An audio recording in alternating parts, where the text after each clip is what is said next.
নমস্কার, দেখছেন রিপাবলিক বাংলা, সঙ্গে রয়েছে আমি স্বর্ণালী। আর শুরু করছি সোজাসুজি স্বর্ণালী। আজ কোনো বিশেষ দিন নয়, কোনো মনীষী মহাপুরুষের জন্মদিন বা মৃত্যুদিন নয়। তা সত্ত্বেও এমন একজনের 4 লাইন আপনাদের পড়ে শোনাবো যেখান থেকে আমরা কোথাও লেখা পড়তে, জানতে, বুঝতে শিখেছি। সেই 4 লাইন শোনাবো যে জায়গা থেকে, যে পাতা থেকে। সেই পাতায় নবীনকে নিয়ে লেখা হচ্ছে। কি লেখা হচ্ছে? নবীন, কাল তুমি বাড়ি যাইবার সময় পথে ভুবনকে গালি দিয়াছিলে। তুমি ছেলে মানুষ, তাই জানো না কাহাকেও গালি দেওয়া ভালো নয়। আর যদি তুমি কাহাকেও গালি দাও, আমি সকলকে বলিয়া দেব, কেহ তোমার সহিত কথা বলিবে না। আশা করি বইটার নাম কারোর বুঝতে বাকি নেই, যেটা আমার হাতে এই মুহূর্তে রয়েছে। ঈশ্বরচন্দ্র বিদ্যাসাগর মহাশয়ের বর্ণ পরিচয়। এখান থেকে আমরা পাঠ শিখেছি, বাংলা ভাষা শিখেছি, পড়তে বুঝতে শিখেছি। বর্ণপরিচয়ের সঙ্গে বাঙালির আত্মিক যোগাযোগ। আজকে সেই বর্ণপরিচয় হাতে রাস্তায় বিক্ষোভ দেখা গেল। যে বর্ণপরিচয় থেকে পড়েছি, বুঝেছি যে গোপাল অতি সুবোধ বালক থাকে আর নবীন দুষ্টুমি করে, কিন্তু কাহাকেও গালি দেওয়া ভালো কথা নয়, সেই বর্ণপরিচয় হাতে আজকে রাস্তায় একটি রাজনৈতিক দল বিক্ষোভ জানালেন, প্রতিবাদ জানালেন। কারণ এই বাংলায়, যেখানে আমাদের মাতৃভাষা বাংলা, সেখানে সেই মাতৃভাষায়, সেই বাংলা ভাষায় আমরা প্রতিদিন যা শুনছি, দেখছি, তার কোথাও মাত্রা ছাড়িয়ে গেল যখন মুখ্যমন্ত্রী খোদ প্রধানমন্ত্রীকে আক্রমণ করছেন, সেটাও কুরুচিকর ভাষায়। ইতিমধ্যেই মঞ্চ থেকে মুখ্যমন্ত্রীর সেই ভাষণ, বক্তব্যের কিছু অংশ, যে ক্লিপিং, তা সোশ্যাল মিডিয়ার মাধ্যমে ভাইরাল, সবার হাতে হাতে ঘুরছে। যেখানে প্রধানমন্ত্রীকে আক্রমণ করতে গিয়ে কুরুচিকর শব্দের অবতারণা করেছিলেন মুখ্যমন্ত্রী মমতা বন্দ্যোপাধ্যায়। যদিও এই কড়া ভাষায় যদি কড়া ভাষা বলি তাহলে অন্য কথা, যদিও, কিন্তু এই যে আক্রমণ কখনো রুচিসঙ্গত নাও হয়, মাঝে মধ্যেই রুচির যে সীমা পরিসীমা সেটা ক্রস করে বেরিয়ে যায়, সেটা এই প্রথম হলো এমন নয়। এর আগেও বঙ্গ রাজনীতিতে বাম জমানা থেকে শুরু করে একাধিক সময় আমরা কুরুচিকর ভাষার পরিচয় পেয়েছি। কিন্তু সময় যত যাচ্ছে, বাংলা ভাষায় কথা বলা, বাংলা ভাষায় বক্তব্য রাখা, এবং বিভিন্ন সময় যে বাংলা বাঙালির গর্ব আবেগ নিয়ে যারা সোশ্যাল মিডিয়া থেকে শুরু করে রাস্তাঘাটে, পথে, বাজার গরম করে, তারাও বোধহয় খেয়াল রাখেন না যে কোন সময় আমাদের বাংলা ভাষা প্রত্যেক মুহূর্তে এমন একটা বিকৃত, কুরুচিকর জায়গায় গিয়ে দাঁড়িয়েছে, যেখানে কথায় কথায় গালি দিয়ে কথা বলা বা খারাপ ভাষায় আক্রমণ করা, এটা আমাদের কোথাও দৈনন্দিন রোজ নামচা হয়ে গিয়েছে। আজকে প্রথমেই শোনাবো মুখ্যমন্ত্রী মমতা বন্দ্যোপাধ্যায়ের বক্তব্য, কারণ ইতিমধ্যেই বক্তব্য নিয়ে তোলপাড় হয়ে গিয়েছে রাজ্য রাজনীতি গতকাল থেকে। আজকে 1855 সালে লেখা যে বই, সে বইয়ের প্রায় 150 বছর পেরিয়ে গিয়েছে। বিদ্যাসাগরের বর্ণপরিচয়, সেই বর্ণপরিচয় হাতে নিয়ে রাস্তায় নামতে হয় আরেক রাজনৈতিক দল, বিরোধী রাজনৈতিক দল, এই রাজ্যের বিজেপিকে। প্রশ্ন উঠছে যে এত বছর ধরে তিলে তিলে একটু একটু করে বাংলার রাজনীতিতে ভাষা জ্ঞান হারিয়ে গেছে। সৌজন্যর রাজনীতি অনেক আগে হারিয়ে গিয়েছে, উধাও হয়ে গিয়েছে।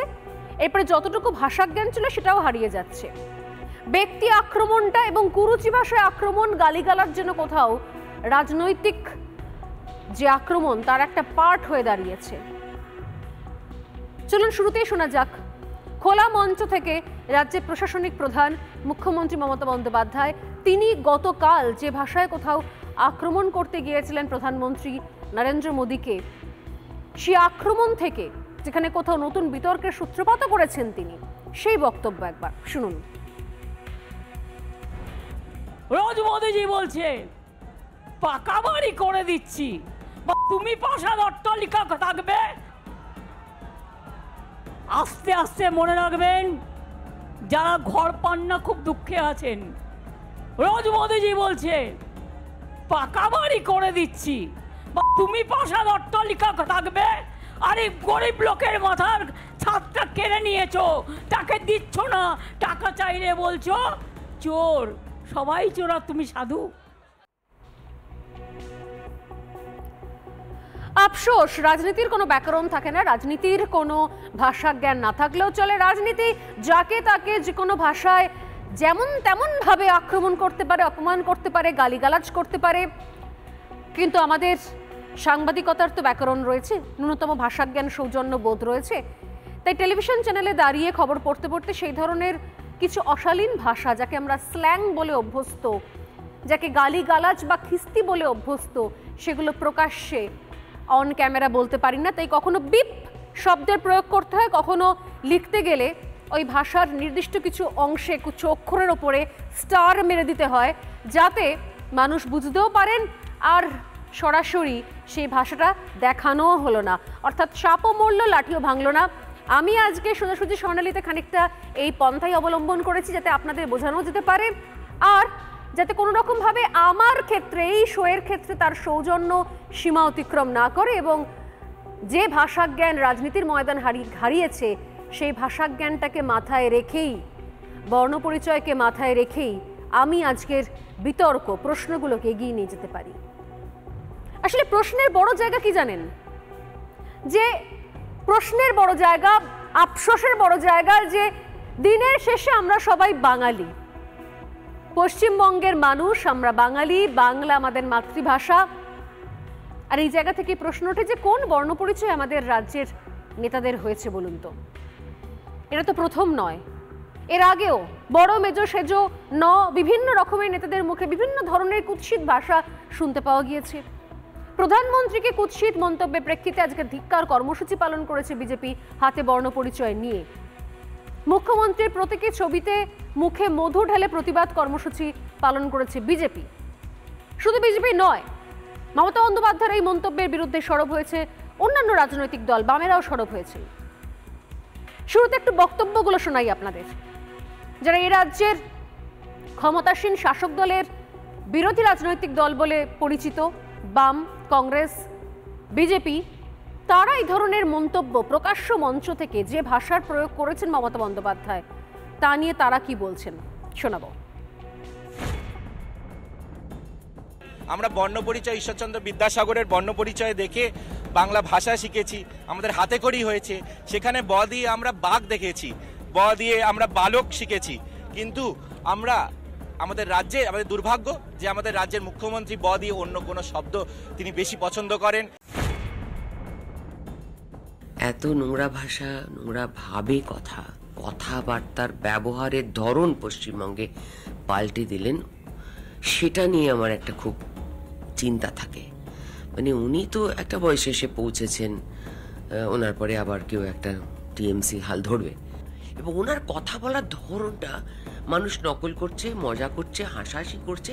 তো ওনাকে নকল করা, ওনার কথা প্রতিদিন শুনতে শুনতে শুনতে শুনতে এই যে ব্যবহারিকভাবে মানুষের একটা অবনতি হচ্ছে পশ্চিমবঙ্গে, সেটা খুব ওয়ারিসাম। ওনার এই খলবলানি দেখে আমার ধারণা হচ্ছে যে প্রবাবলি উনি ওই বিহারের ঘটনাটা নিয়ে নীতিশ কুমারের ওই পলিটিক্যাল চেঞ্জটার জন্য হয়তো উনি একটু ছটফটাচ্ছেন বেশি আর কি। এটা মেবি আ রিজন। মমতার উত্থানের পেছনে একজন বুদ্ধিজীবী ছিলেন, তিনি আজকে প্রয়াত। তিনি আমাকে ব্যক্তিগতভাবে বলেছিলেন, যখন আমি মমতার অত্যাচারের বিরুদ্ধে গণতন্ত্র বাঁচাও আন্দোলন শুরু করি, তিনি আমাদের সেই আন্দোলনের শরিক হয়েছিলেন। তিনি বলেছিলেন যে আপনি আমাকে পাপ মুক্ত করার সুযোগ দিলেন, আর ওই মহিলা যা খিস্তি করেন কোনো শিক্ষিত মানুষ সেখানে থাকতে পারে না। তো মমতা যেটা প্রকাশ্যে বলেছে, তো ওর যা বলার তাই বলেছে, ওর রুচিসম্মত, ওর যোগ্যতা সম্মত কথাই বলেছে। মুখ্যমন্ত্রী হলেই তো তার রুচিবোধ বৃদ্ধি পায় না, সবাই তো আর জ্যোতি বসু, বুদ্ধদেব ভট্টাচার্য, বিধান রায় হতে পারেন না। যদি শুধুমাত্র প্রধানমন্ত্রীর ওপর রাগ থেকেই যে এমন আক্রমণ, এমনটা নয়। এর আগেও একাধিক সময় এই স্লিপ অফ টাং বা মুখ ফসকে বলা মন্তব্য, এমন হাজার একটা নজির রয়েছে। কখনো কোনো ধর্মীয় সভায়, মতুয়াদের সভায় তাদের ধর্মগুরুর নাম নিয়ে হোক, বা কোনো সময় পুজোর মন্ত্র নিয়ে হোক, বাংলা ভাষা নিয়ে হোক, একাধিক সময় ধরনের নজির রয়েছে। এমনকি রেগে গিয়ে রাস্তায় জয় শ্রীরাম ধ্বনি শুনে রেগে গিয়ে মুখ্যমন্ত্রী যেভাবে গাড়ি থেকে নেমে এসেছিলেন, সেই দৃশ্য কিন্তু এখনো পর্যন্ত সোশ্যাল মাধ্যমে ভাইরাল হয়ে রয়েছে। প্রশ্ন এখান থেকেই উঠছে যে বারবার যদি কখনো রাগ হয়ও, আক্রমণ করার দরকার হয়ও, রাজনীতির সৌজন্য থেকে বেরিয়ে যাবেন কেন একজন রাজ্যের মুখ্যমন্ত্রী, প্রশাসনিক প্রধান? আজকে সেই দৃশ্যটা আর্কাইভ থেকে না বার করেই পারলাম না। আরও একবার দেখাবো, যখন মুখ্যমন্ত্রী মমতা বন্দ্যোপাধ্যায় তিনি যাচ্ছেন তখন তার গাড়ির পাশে জয় শ্রীরাম ধ্বনি, তাও কোনো রাজনৈতিক নেতাদের নয়, নিছক লোকাল কিছু ছেলে মেয়েদের করা। সেখানেও তিনি ধৈর্যচ্যুতি হয়, সেখানেও তাঁর ধৈর্যচ্যুতি হয় এবং সেখানেও তিনি মাথা গরম করে গাড়ি থেকে নেমে যে ভাষায় তাদের সঙ্গে কথা বলেন বা তাদের উদ্দেশ্যে যে ধরনের শব্দ প্রয়োগ করেন, প্রশ্ন সেদিনও উঠেছিল। দেখুন।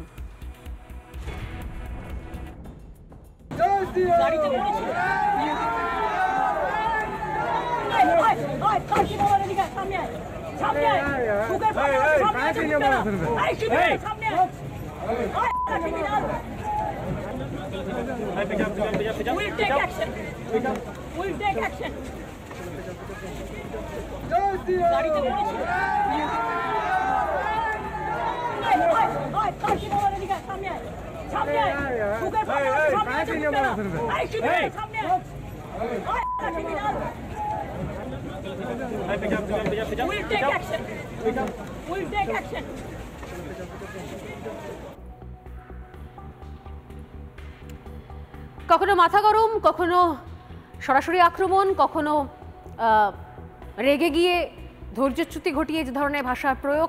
নিঃসন্দেহে মুখ্যমন্ত্রী তারপর অ্যাকশন নিয়েছিলেন কিনা জানা নেই, কিন্তু তার পরবর্তী রিয়াকশনগুলো আমরা দেখেছিলাম।